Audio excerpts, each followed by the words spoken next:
mocked by parents and told, that's a terrible idea, that would never work. However, the quote I got today is, there is no idea so ridiculous that you can't find a professor teaching future generations to believe it.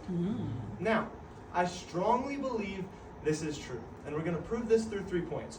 First, just kind of a general overview of why this is true, and then 2 of the ideas that me and my brothers have come up with that professors truly should be teaching future generations about, and was an incredible idea on our part. Starting off, just an overview of why is this true?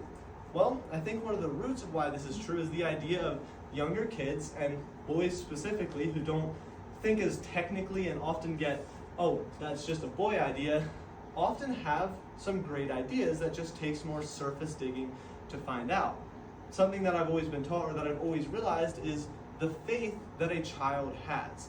I'm not talking about like faith in God or anything, but a child literally will crawl across the floor until they learn to walk. They will fail over and over and over again until they finally learn to walk.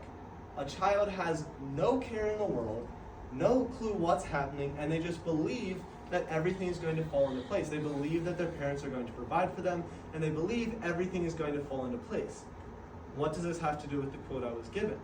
Well, with that faith, comes great ideas.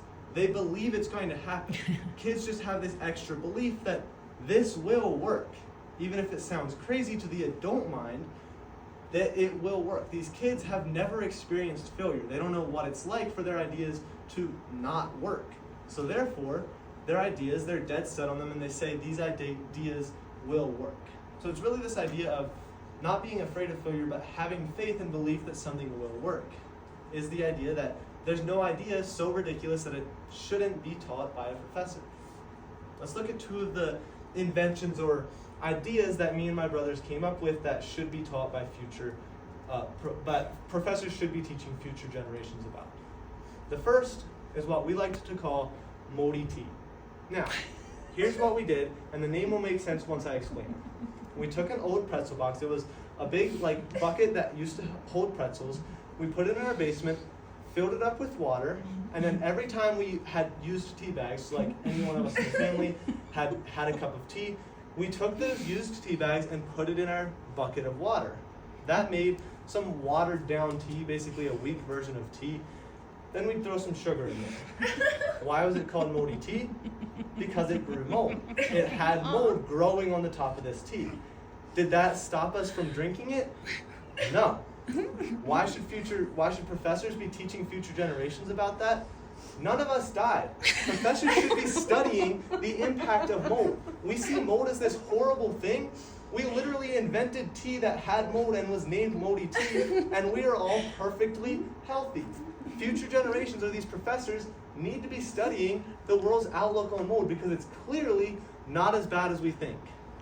Now, the second idea that doesn't have as many proven benefits, but I still believe is how I got my beautiful locks of hair, is called a swirly. Now what you do is you basically put your hair into the toilet and flush it. It's a swirly. It swirls your hair around.